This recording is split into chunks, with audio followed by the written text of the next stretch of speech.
फक्त निगेटिव्ह शिवाय देणं, दुसऱ्यांना ब्लेम करणं, कर्स करायचं, इंटेन्शन्स रॉंग ठेवायचं, लाईफ बद्दल नेगेटिव्ह बोलायचं, everything is wrong sitting in this chair. ठीक आहे. आणि जर हे आता गेल्यावर तर लक्षात घ्या, everything has an aura. Aura म्हणजे काय, ह्याच्या अवतीभोवती एक एनर्जी असते. Everything has a energy.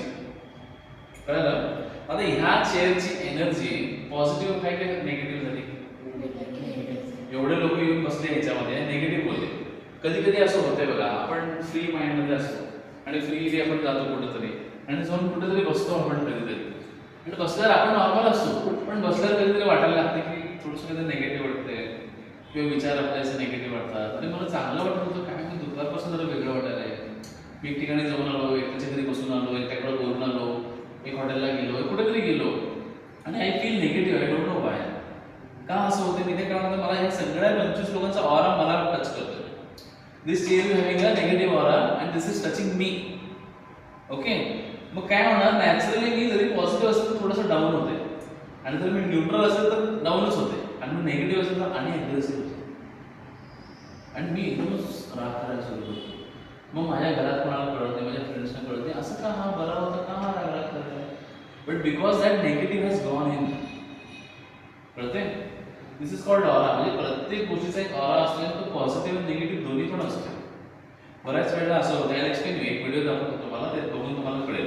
आता तू सकाळी हरी मंदिरला जाऊन आलीस, जरी तुझ्या मनात नेगेटिव्ह असेल, तू पण जाऊन आलास वेरे, जरी मनात नेगेटिव्ह असेल, काही असेल, तिथं जाऊन बसल्यावर कसं वाटतंय मला सांगा. खरं सांगा. म्हणजे जर तू खरोखर मनाला बसला, डोळ्यावर केला, ते भजन म्हटला किंवा त्या मूडमध्ये गेला, कसं वाटतं तिकडे जाऊन. छान वाटतं की नाही. आपले वाईब्स चेंज होतात. का चेंज होतात माहिती आहे, कारण तिकडचा ऑरा, ऑरा म्हणजे आपल्या आजूबाजूचा थोडासा जो परिसर असतो, 1/2 फीट or 1 फीट, त्या एरियामध्ये किती व्हायब्रेशन्स असतात. They are either positive, they are either negative.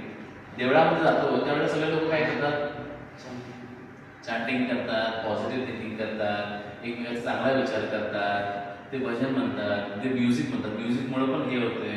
All those things are very very important in life. कळलं. ह्या गोष्टी केल्यामुळे काय होते, आपल्या मनात जर कधी कधी निगेटिव्ह गोष्टी जाऊन टाकतात, जाऊ दे, आपल्याला वाईट वाटलं असेल तरी आपण माफ करतो जाऊन.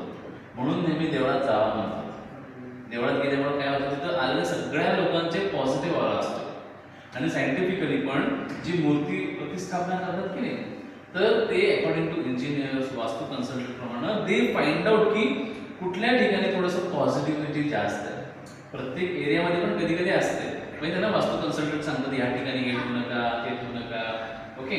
तर कधी कधी बऱ्याच ठिकाणी म्हणजे चांगले मोठे देऊळ जे आहे, it is established in such a way की तिथं हायेस्ट पॉझिटिव्ह व्हायब्रेशन्स असतात, and that is why they keep the idol there. आणि त्यामुळे जेव्हा तुम्ही त्या पॉझिटिव्ह जागेमध्ये जाता, पॉझिटिव्ह बघता, पॉझिटिव्ह बोलता, पॉझिटिव्ह चॅटिंग चालू असते, यू बिकम पॉझिटिव्ह. आणि तुमचा जो निगेटिव्ह राग ऑरा असतो ना, तो पॉझिटिव्हमध्ये कन्वर्ट होतो. आणि म्हणून कधी कधी असं वाटतं, एवढा जवळ मी शांत वाटते. तुम्हाला माहिती आहे 5 प्रदक्षिणा घाला, 11 प्रदक्षिणा घाला म्हणतात, माहिती आहे.